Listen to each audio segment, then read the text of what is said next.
Ollie Robinson has lifted the curtain on Mark Wood and his antics in the dressing room.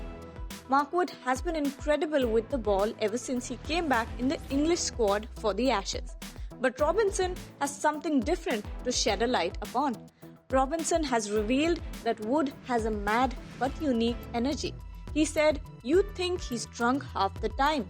Ollie revealed that 10 minutes before going on the field, Mark Wood was on all fours in the dressing room enacting a dog and barking, "There's a dog in the dressing room," over and over again. That's one way to clear the nerves before an important Ashes test match. For more interesting content, like, share and subscribe to Sports Today.